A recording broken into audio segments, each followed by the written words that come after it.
see what's going on there. Get it on.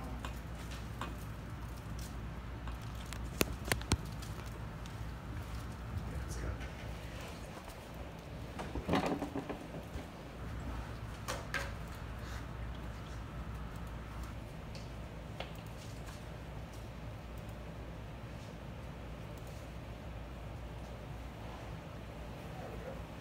How's everybody doing tonight?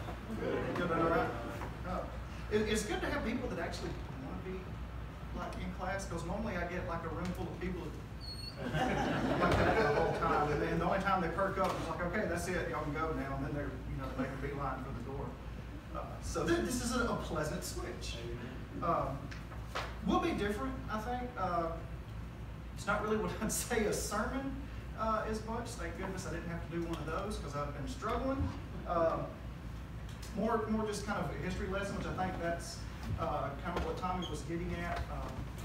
What Israel's been through, kind of in their modern history in the last 100 years or so. I'll start a hair before that, but not too bad. But just kind of touch on what Israel's been through, what they've gone through, because I really do think to study the modern history of Israel is to study God's work and God's love for His people. Because a lot of people, I think, try to read the Bible and say, oh, that's an ancient text and that's stuff God did way back when, but you really don't see that kind of thing happening anymore. But I would say, yeah, you do. You just have to know where to look and have to be willing to look for it. But if you study the military history of Israel, you see it all the time. Because there's numerous cases where Israel should have been ran clean off the map. And they weren't. They ended up winning and winning in the most spectacular of fashions, except on a few instances where they got a little too confident in themselves and a little too full of themselves. And I think kind of God got their attention a little bit.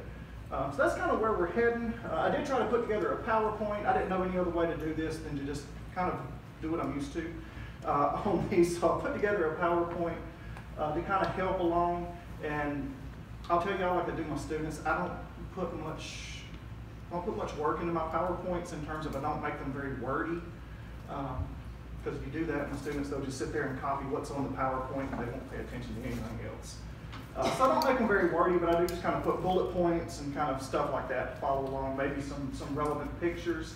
As you can see, a photograph from one of the things you're going to look at tonight called the 6-Day War. So that's, if we'll reach. Maybe I got it backwards. I got it backwards again. There we go. I got creative. I put animations in it. I usually don't do it. See, y'all are special. My students don't get that.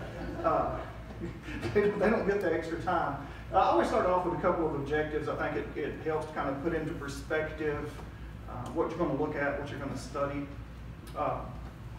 So, as I said, first and foremost, kind of look at God's protection of Israel. So I thought Tommy put very, very well the other day. God is not going to let Israel be destroyed. And if for no other reason, then God has a covenant with Israel, because He said they wouldn't be destroyed.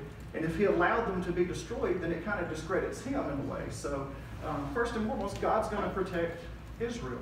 And I think that's something that their Arab neighbors learned the hard way on numerous occasions. And this is mostly, I guess, tonight going to be kind of a military type history. Look at what's gone on militarily. I'm not going to try to get too bogged down with a lot of the politics and this and that, because when you look at wars, there's a lot of politics involved. If people are fighting, they're typically fighting because the politics failed. So I'm not going to get bogged down in that. But I do want to kind of hit some highlights. But I'm not going to go into any, I guess, great detail on any of this. I'm not going to be able to. If you have any questions, I'll try my best to answer them as we go along, and if not, if I don't know it, I'll try to look it up and get back with you. But we're going to look at kind of the origins of Israeli statehood, which was something for hundreds of years was nowhere in sight, nowhere on the map.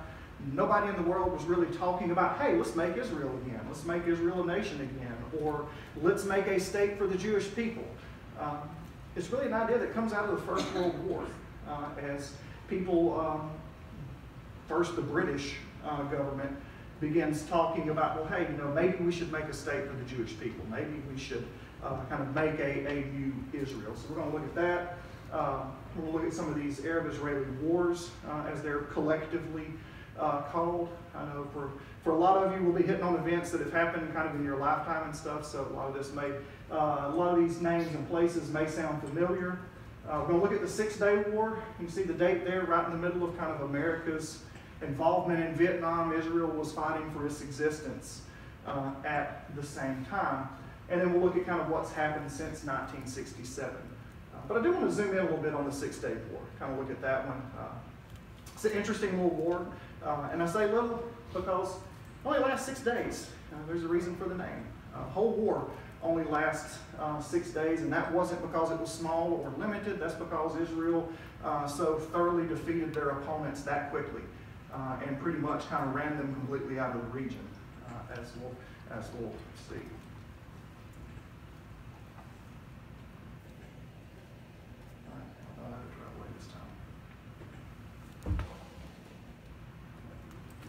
Did I kill it?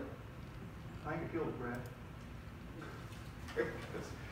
So before we get started, I want to put a map up here for you so that I'm not just throwing out place names with no reference to where all of this stuff is happening. So you can hear a map of Israel and a couple of place names. We'll talk about one featured prominently, the Golan Heights. You probably, if you keep up with the news these days, you probably still hear a lot about the Golan Heights. And it's an area, as you can see on the map there, that's kind of claimed by both Israel and Syria. Neither has really ever fully accepted the other's claim to the region. Israel says it's theirs, Syria says it's theirs, and because of that, they have fought back and forth over it for years and years and years. So that's one area that we will look at. West Bank, another area you hear about, kind of goes back and forth. It came up in the news fairly recently in the Trump administration because it had been under kind of joint Israeli and Palestinian control. And Trump was one of the first presidents who kind of just stood up and said, nope, that's Israel. They can do what they want to with it, but that's Israel. So Trump kind of recognized Israeli claims to that region, and you can see Jerusalem kind of sits right in the little hook of all of that. So Jerusalem literally sits right in the middle of all this stuff that we're talking about. And the Gaza Strip, that's the one you heard about probably most recently, with Hamas and the rockets and stuff like that. That's if you listen to all of that, that's where the Gaza Strip is. It centers around the city of Gaza. If you go back to the Old Testament and you hear about Palestine as a people or a nation, that also corresponds with where Palestine was. If you flip kind of the back of your Bible, some of the maps of Israel, if it has Palestine, it'll probably have it around that Gaza region. So that's a region that people have been fighting over since the dawn of time. And it hasn't changed, and I really don't look for it to ever change. And then Sinai Peninsula, that's another region that we'll talk about. I just kind of keyed in a couple of areas I wanted you to take note of as we go through it, of where all this stuff is happening. And it's also interesting, I think, from a military standpoint to realize Israel, as a small, tiny nation, has to defend all of these areas. Israel, from a military standpoint, is kind of a tough place to defend because you have access from numerous points. And Israel's army, it's a thoroughly professional, very talented army, but it's not a huge army. And so they can be spread out kind of thin, having to defend on all of these fronts. And Israel also has the disadvantage of it's not huge. It's not like the United States, where we're used to kind of this big nation that's protected by oceans and we have friendly neighbors. Israel's the exact opposite. It's small, they have open borders, and everybody next to them hates them. So it really is kind of a strategic nightmare. And what it means is threats for Israel materialize very, very quickly, and you got to take them seriously because an enemy army could literally roll across their entire nation in a matter of hours. So if Israel seems kind of touchy sometimes, there's a reason of why they have to be touchy. If you look at kind of their military perspective of how they see everything. Oh, I like that animation. So Israel, it's been kind of a back and forth. And when we pick up our story today, Israel started out as part of the Ottoman Empire, which I guess you can think about modern day Turkey. Turkey today is kind of the remnants of the old Ottoman Empire. As you can see on the map up here, at one time they were large, powerful empire, ruled parts of North Africa, the Middle East, into southeastern Europe. And Israel, or province of Palestine, as it was called, was part of that. Well, we'll pick up our story today in the midst of World War I. Now, the First World War fought in 1914, 1918. The Ottoman Empire was part of the Central Powers in that war. They joined Germany and Austria. So I'm not going to get into World War I, but just kind of, if you want to relate it that way, the Ottomans were with the people we were fighting against. And so that brought them to war with Great Britain. And shortly after the British declaration of war, Britain began thinking about the Middle East for a couple of reasons. One, the enemy's there because it's Ottoman. Also, that's where their enemies were getting a lot of their oil from. You know, if you've got a big modern army like they had in World War I, you needed oil to kind of fuel those armies. And one way of winning a war is cutting off your enemy's supplies. And so if from a British perspective, if you could get the Middle East, you could deny the enemy of that precious oil. But both Britain and the United States had also been talking about, well, one of the problems with the world is that we have too many empires that are controlling too many various people. And the different cultures and peoples of the earth need their own state, their own nation. And one of those groups was the Jews. They said, well, the Jews don't have a nation. They don't have a state. So we need to create a Jewish state.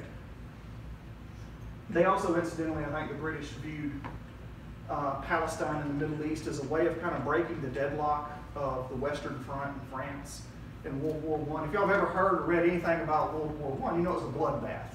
And basically the two sides dug trenches and stared at each other for 4 years, and neither side could really break through. Well, to the British, this was a way of kind of getting around all of that. Saying, well, we can hit the Middle East and maybe kind of defeat the enemy that way. So, on November 2nd, 1917, and by the way, up to this point, the Middle East hadn't really been important. Nobody really cared about the Middle East because it wasn't really all that important because they didn't have anything you could make money on. You want to get the nations of the earth to care about something, find something valuable. And then suddenly everybody cares. Well, with industrialization and the sudden demand for oil, well, the Middle East becomes really important really quickly. I think that's one reason why suddenly in the early 20th century, everybody suddenly cares about the Middle East when nobody had for hundreds of years.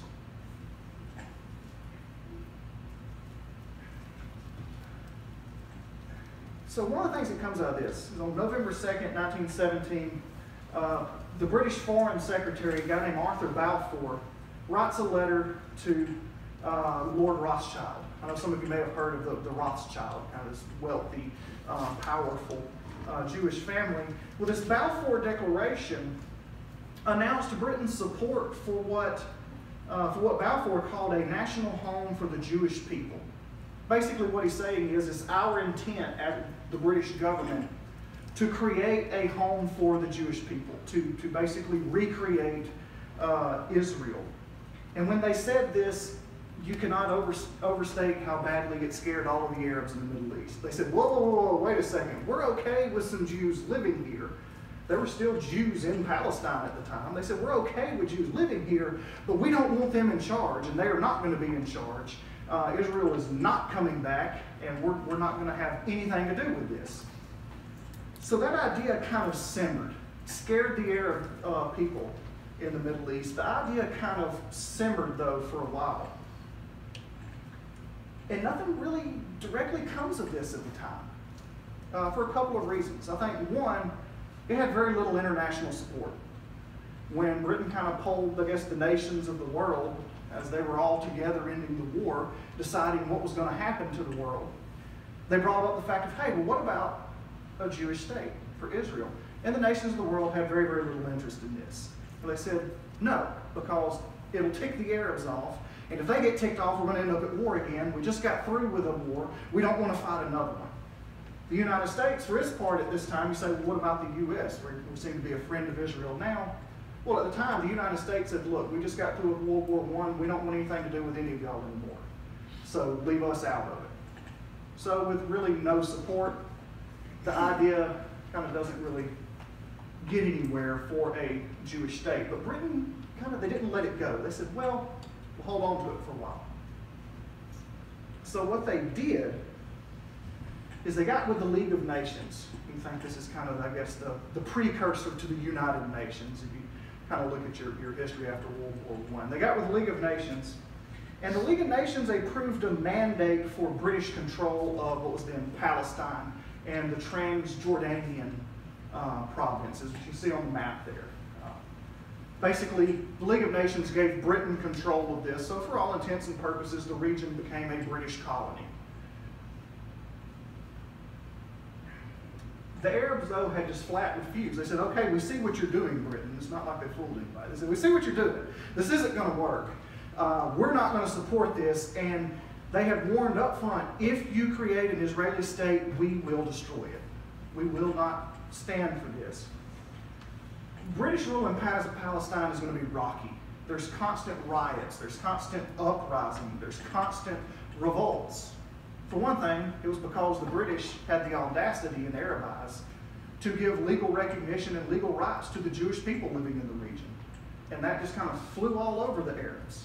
So there's constant revolts, and Britain kind of constantly has their hands full.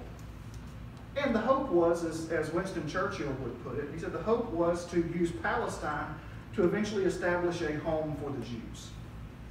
So they still haven't let go of that idea, this kind of British mandate they're hoping will transform into that. By the way, here's the two people I mentioned, Balfour and Rothschild. I don't know, I always like to put a face to it. I don't know, I just like to use pictures. I just always thought it helped. It always seems to help to humanize things, to have a face to put to the story.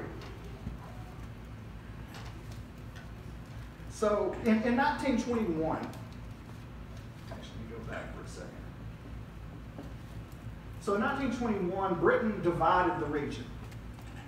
As you can see there, Transjordan, which is modern-day nation of Jordan, they gave to the Hashemite family. You don't really have to remember them. I won't mention them again. But they controlled Jordan, and then Britain split Palestine, as you can see there. And what they're doing, they're kind of getting ready to create an Israeli state. But at the time, there's still not much international support for it. Something's going to have to happen to get the nations of the world on board with supporting the creation of an Israeli state.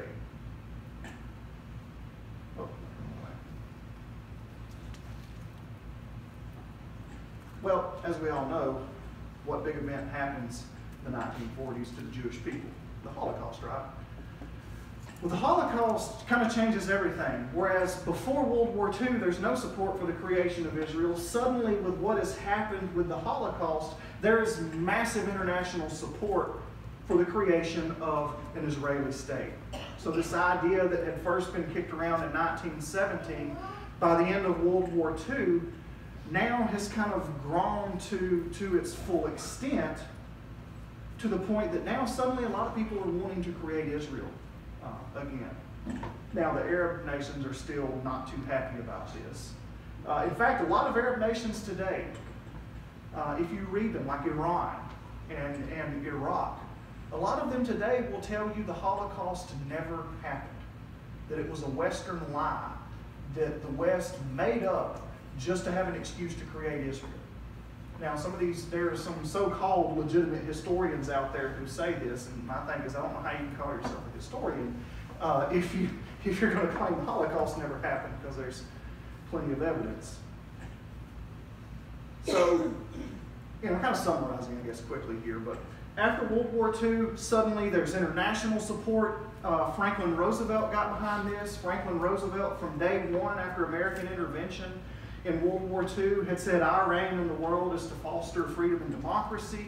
Roosevelt had been a firm, I think, proponent in autonomy and independence for those colonized areas of the globe, places like Palestine.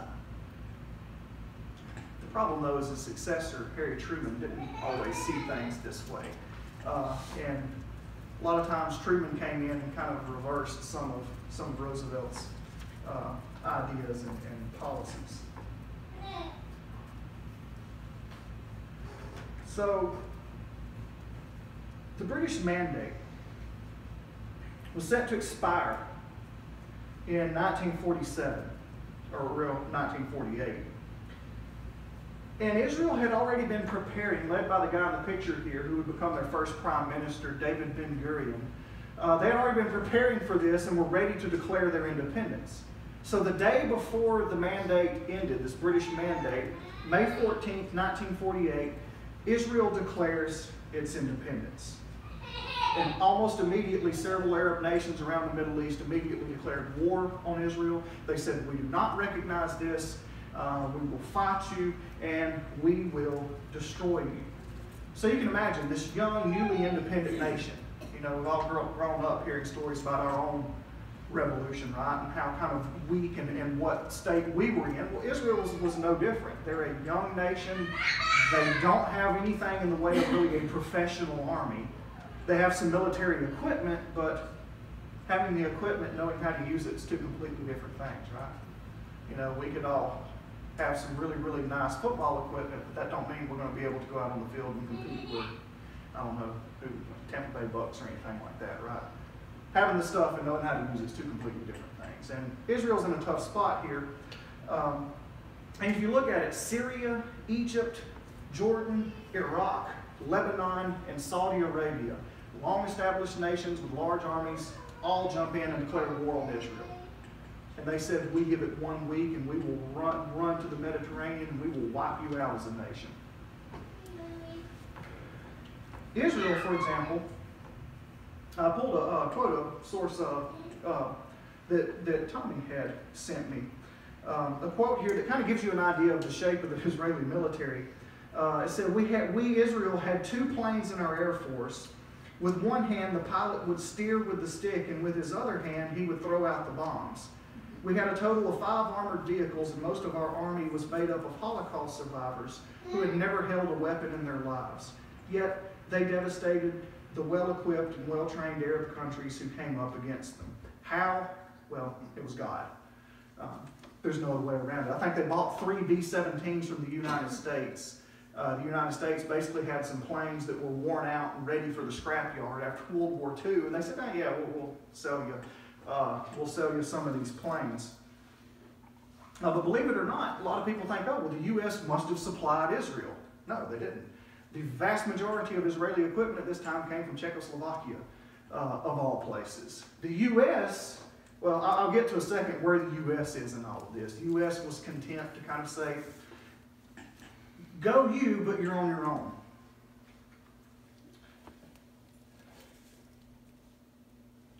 So, these nations, they all attack Israel. And Israel's having to shuffle forces from one place to the next. The UN does step in and call for a temporary ceasefire. Israel uses it, they catch their breath. They get some more equipment in from Czechoslovakia. And by 1949, these nations have made no headway.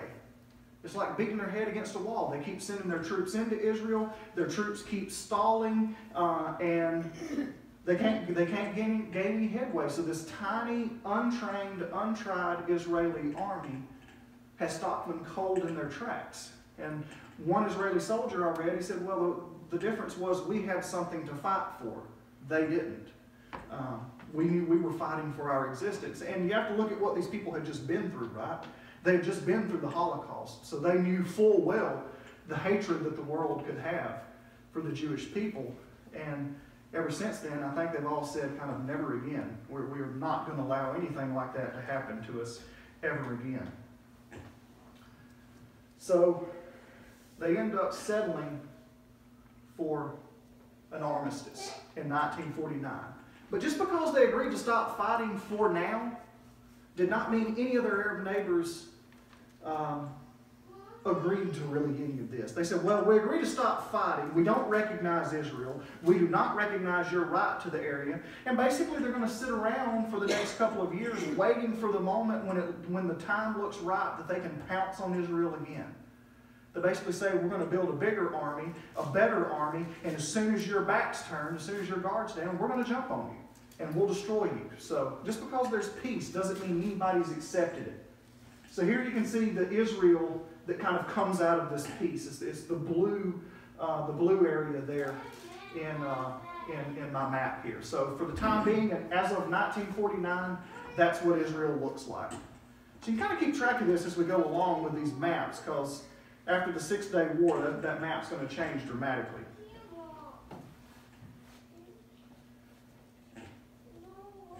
So where's the U.S. in all of this, real quickly? The U.S. really actually supported more of the Arab nations in all of this, and that was largely thanks to George Marshall, who, as part of, I don't know if any of y'all remember hearing about the Marshall Plan to kind of send money to help rebuild Europe. Marshall actually said, well, you know what? We need to get a hold of Middle Eastern oil to keep the Soviets out. So Marshall was dumping money into Arab nations in exchange for American interests in Middle Eastern oil.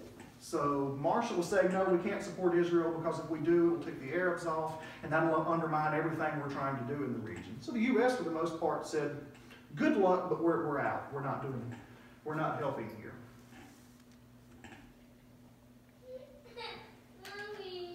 So things for the next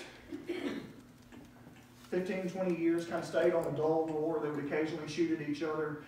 In the 50s, there's a flare-up in Egypt over rights to the Suez Canal that had led to the brink of war. But things don't really heat up again until 1967. And I guess the causes of the war are petty, but really what it boiled down to is their neighbors were waiting for an excuse to fight them. And by 67, they thought Israel looked weak and looked ripe for the picking. They have a new alliance. The Arab nations do, and they think the time is right. What really kind of starts it is Israel had dug a canal from the Sea of Galilee down into the southern part of Israel, which was dry and arid, to try to get water into the region for farming, to grow food. Well, the Syrians didn't like it. The Syrians, they also share a border with the Sea of Galilee. They didn't like it, so they started digging their own canal to cut off water feeding the Sea of Galilee. And so by 1967, they were kind of shooting at each other over that. But also, Egypt was kind of worried of this. The president of Egypt is you see there is Gamal Abdel Nasser. I don't know if y'all probably heard of Nasser. Nasser said, whoa, wait a second. I'm supposed to be the leader of the Arab world, and now Syria's taken the lead. So Nasser says, I got to do something to reassert my dominance in the area. How often have we seen that, and how often does it end in complete and total failure? So Nasser, in order to avoid a war, the UN had some troops in the Sinai Peninsula. And Nasser says, I'm going to act tough, and I'm going to demand that the UN withdraw their troops. They didn't really do it, but I'm going to demand it. And then when they don't withdraw, I can say, well, I tried to be tough. I tried to assert my dominance. Well, the UN calls us bluff, and they say, okay, fine. And they pull all their troops out. So Nasser now has to put up or shut up. So Nasser blocks off part of Israel's water access to the Red Sea, which for Israel, that was their livelihood. That was their trade. That was their commerce. It would be akin to somebody closing Mobile in Alabama. Right? Kind of that port where stuff comes in. It would be bad for our economy, and we wouldn't be happy about it. So all of this is going to lead to war. But Israel's in a tough spot. If you're a general trying to defend Israel, this is the guy who was in charge of trying to defend Israel, Moshe Dayan. He lost an eye in World War II. Trying to defend Israel is a tough task. You got a couple of options. You can have a static defense, dig trenches and just wait for them to come and say, we're drawing a line in the sand and you won't cross it. But that's both long and costly. And Israel has a small, fairly weak economy and a small population, so a static defense like that is out of the question. Their economy and their population won't support it. You also can have like a defense in depth. Basically trade space for time to wear down your opponent. Well, the problem with that is Israel has no depth. They have no territory. If they trade space for time, pretty soon they're going to be in the ocean because they don't have much of a nation. So that leaves one choice. Hit them before they hit you. So Israel says, what do you do to a bully? You pop them in the nose before they can do anything to you. Launch a preemptive strike. Now, ever since then, the liberal media loves to beat up on Israel about that, basically saying they're aggressors. They pick fights. They're the aggressors in the region. No, they're not aggressors. If you look at it from an Israeli perspective, the only option they have is to hit the enemy before they get hit. Because if they wait for the enemy to hit them, it's going to end in disaster. So that's exactly what Moshe Dayan decides and what he comes up with. He says, we're going to hit them before they hit us, and we're going to hit them with such force that we're going to destroy them. Real quickly, you kind of look at the size of the two sides. And this is where you see Israel's up against it here. They can put in the field roughly 50,000 troops. That 214,000 reserves, those are basically citizens. It'd be like us if we went to war and the army came along and said, hey, here's a uniform and here's a rifle, good luck. You can see 250 aircraft, 800 tanks, and then look at what they're up against. 240,000 troops from Egypt, 307,000 from Syria, 967 combat aircraft, 2,500 tanks. But numbers aren't everything. The Israeli army was small, but those 50,000 troops they have by this point are thoroughly professional, thoroughly trained troops. You can see they're talking about equipment. If you know anything about military equipment, that is an American Sherman tank from World War II. So here we are in 1967, and Israel has still got, they're using an American tank from the 40s. So how does the war break down? The first stage in Dayan's plan was to basically destroy the enemy air forces, 5 nations.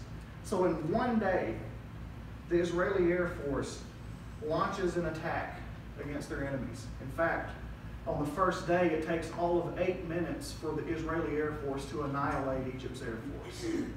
They catch them in the middle of patrols.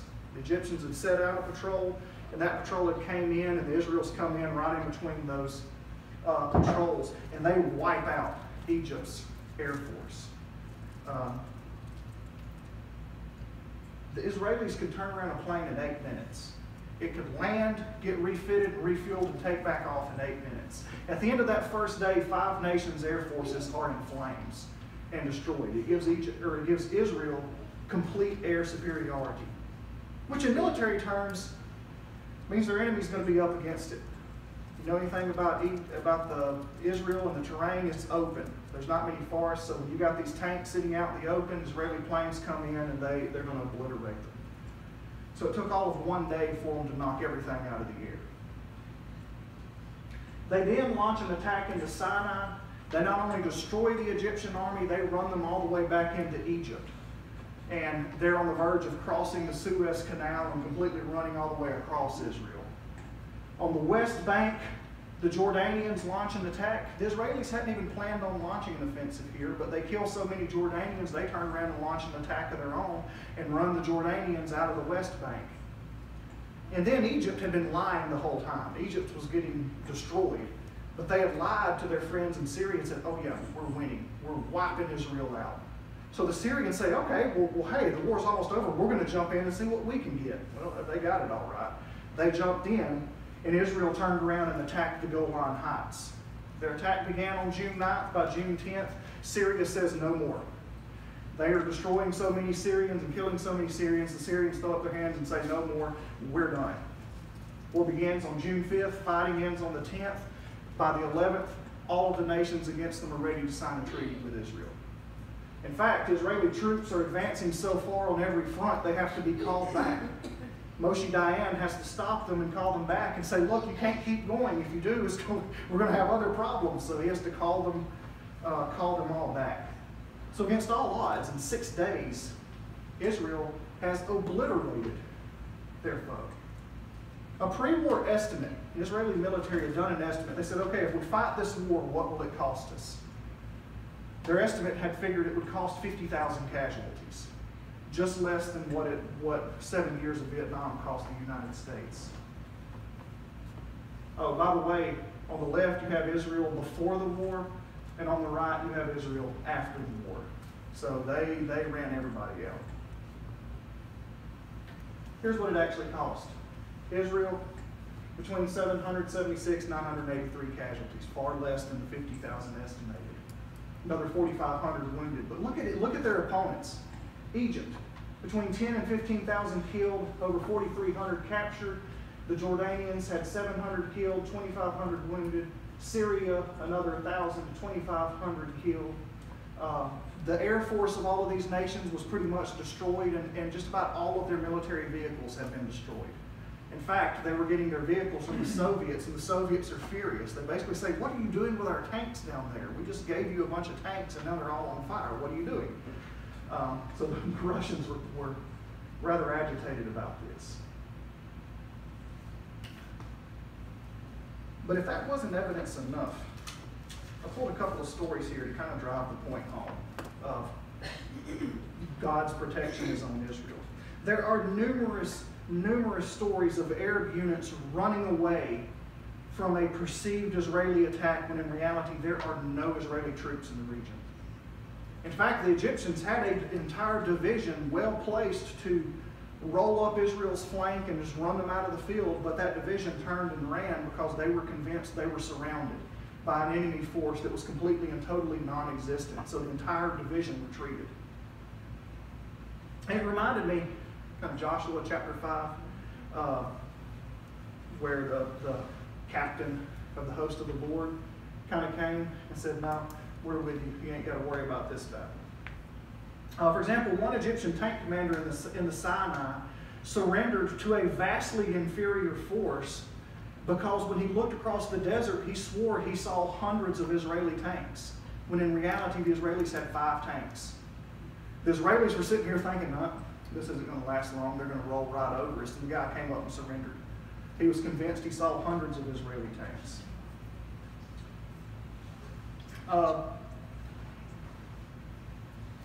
One town in Jordan welcomed the Israelis in. The Israeli troops walk in, and the Jordanians are hanging out the window with flags and jumping and cheering and hollering, and the Israelis are like, "What the heck is going on? What's wrong with these people? You know, we're the enemy." The Jordanians thought that it was a relief column from Iraq that they had been expecting, and they didn't realize it was the Israelis. The Israelis literally walked into the town, captured it. When the Arabs realized what had happened, they all threw up their arms and surrendered. The entire region fell after this. In fact, I pulled a quote from one Israeli soldier who was there. He said, "They raised their hands up and flew white flags of surrender from every edifice. The fear of God fell upon hundreds of thousands of proud Arabs who were filled with hatred and loathing for Israel. Only yesterday they had sworn to fight until their last drop of blood." The entire region fell. There was a hill north of Jerusalem called Ammunition Hill, because that's where the Jordanians were storing their ammunition. And a poor Israeli scout got lost one night. It was about 2 a.m. He got disconnected from his unit. He got lost, and he fell into a trench, which he thought was his friends, and looked around and realized that nobody was speaking the same language as him. He fell into an enemy trench. Well, he does the only natural thing that any of us would do. He panics and basically just starts shooting off the hip in every direction. As one witness said, he just started firing at everything that moved. The Jordanians were convinced they were outnumbered and surrendered to him. After this hill fell, it completely outflanked Jerusalem. The entire city of Jerusalem fell after that. So, and then the reason I put this picture, another story, and I heard this one before, and Tommy sent me that with that source.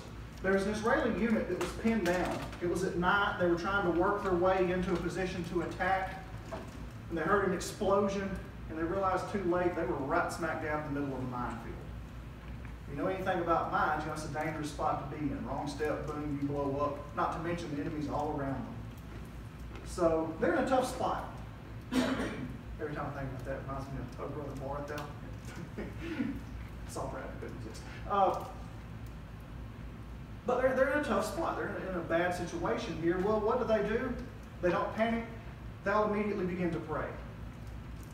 And they prayed, and then they said out of nowhere, a massive storm comes up. Winds blowing to the point they had to duck and kind of cover. And they said 20 minutes later, just as suddenly as it appeared, the wind suddenly stopped. And when they looked, the winds had blown the sand off of every one of those mines.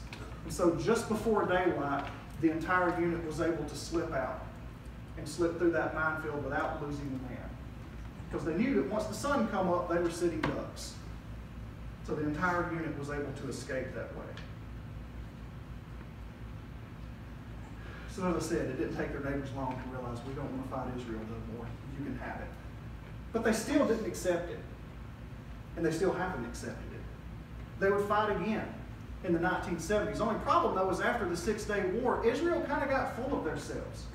We got a lot of coaches, right? That's always the danger, right? You have this huge crushing victory, and what happens? Inevitably, your team is going to get full of themselves and convinced they're the best team in the history of sports. And what happens? The next week they go out and they get destroyed.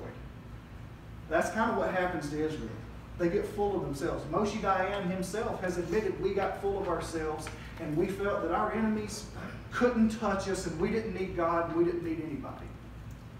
And in 1973, when their neighbors jumped on them, they suddenly found that they were unprepared and were cut off.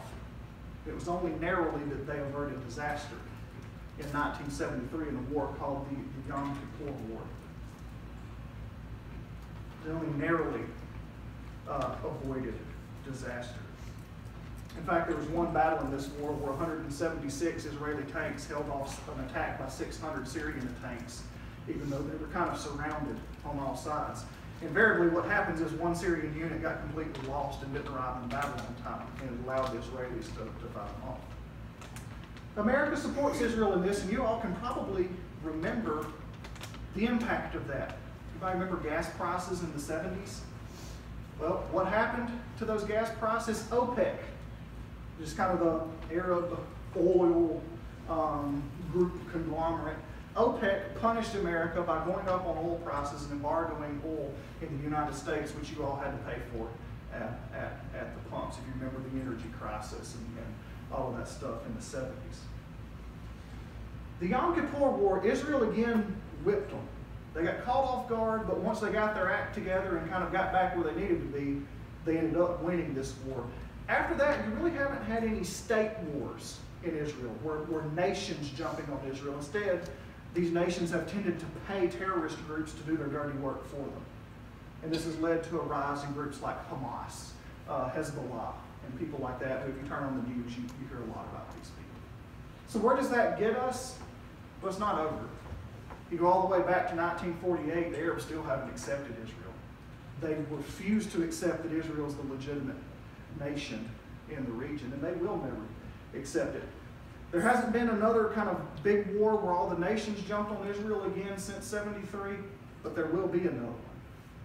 And I think that kind of will tie us in to where Tommy's going. You know, that's where Israel's been. There's going to be another war where they all jump in on Israel. The United States kind of can't help but dabbling in Middle Eastern affairs. So how we do it? That's about gets us. So, like I say, real quick kind of overview. When I started off, I started off, my first draft was 37 pages of notes, and I think I got it down to 6 or 7 pages, mostly my quotes and stuff. But if you got any questions, I'll be happy to help in any way I can. If I don't know, I'll try to find somebody or some source that does.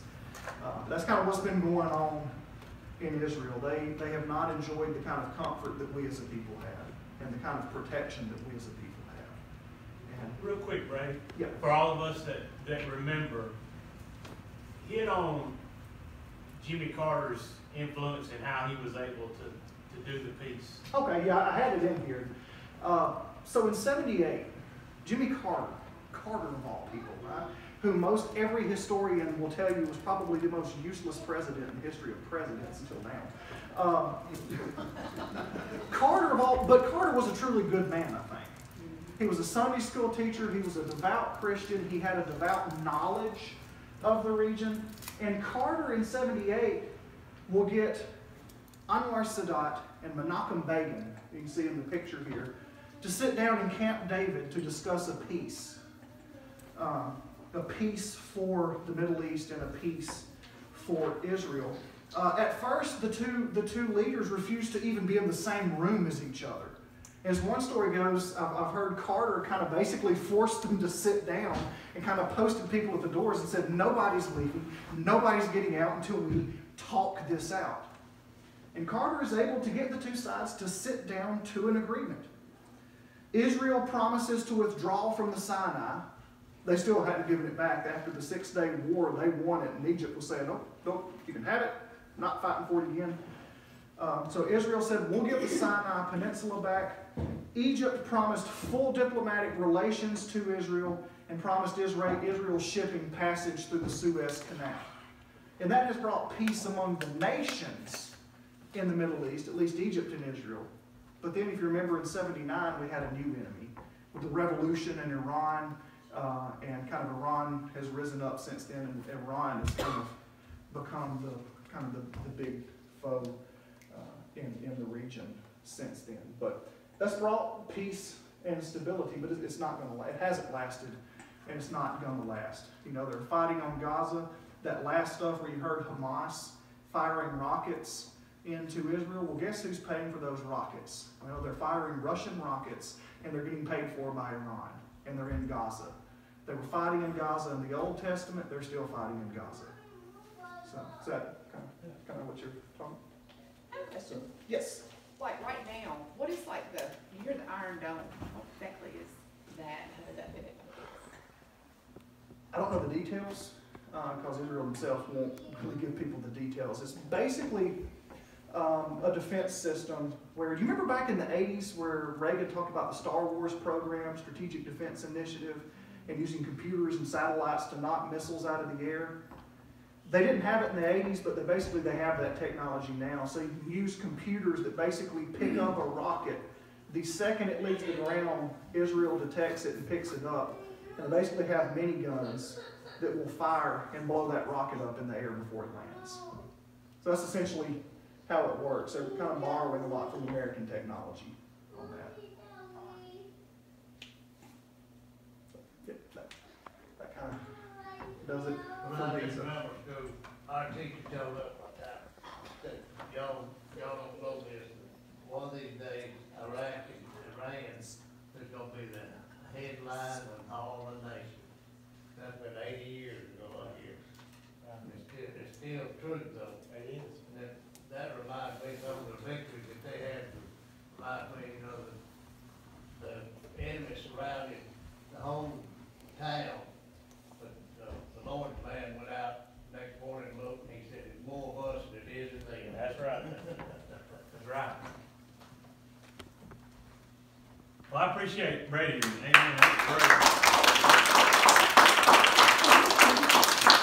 And that's what I wanted. I wanted the background of how they got to where they are now.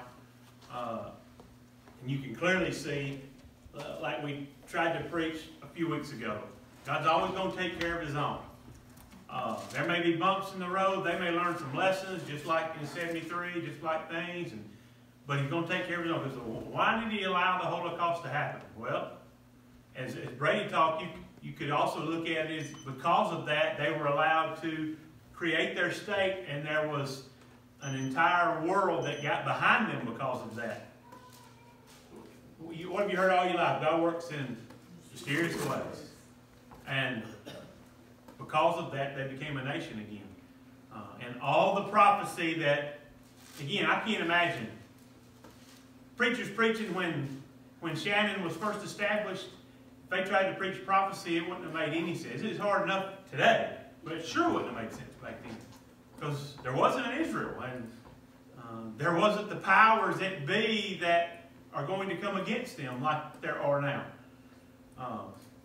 Bray did a great job, and the visual map of seeing that, the Gaza Strip down on the south with Egypt, like he said, Iran is sending Hamas rockets, paying for it. They're firing in there, up in the Golan Heights, on the northern border with Syria. Hezbollah is the terror group that Iran and Syria is giving money to, and Russia's supplying stuff to, and they're fighting from up there. So like I said, it's not nations right now, it's terror groups. And that's what you hear when you hear it on the news. Hamas, Hezbollah, the two big ones, but more than that. You'll always talk, you'll hear them say that Iran is the largest state sponsor of terror in the world, and they are. They are feeding money into terror groups to do their dirty work for them, like Brady said, so that it's not technically the country of Iran going in. But Israel knows that's who it is. And as we get into Ezekiel 38, after the revival's over,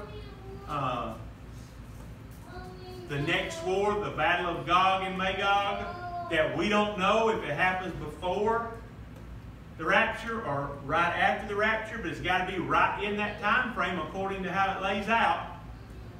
That's Russia, Iran, and Turkey, who are all three at the northern border in Syria, ready to attack Israel. Right now, wouldn't be a good time in their mind. They're still just letting the terrorists do it. But as we'll see in Ezekiel, it says God puts a hook in their mouth and brings them down. He initiates the attack from those countries into Israel. And in that war, Israel will defeat them and run them back.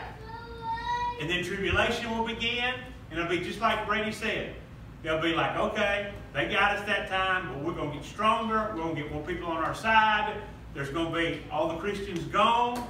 It's going to be everything together, and then everybody is going to turn on Israel and pour into it, into the Valley of Megiddo, the Battle of Armageddon, where they think they finally will destroy Israel until Jesus comes on a white horse and we all come with him, and he wipes everything out, just like God has wiped everything out to this point. So that's where we're at. Again, great job. I wanted a history expert to do that.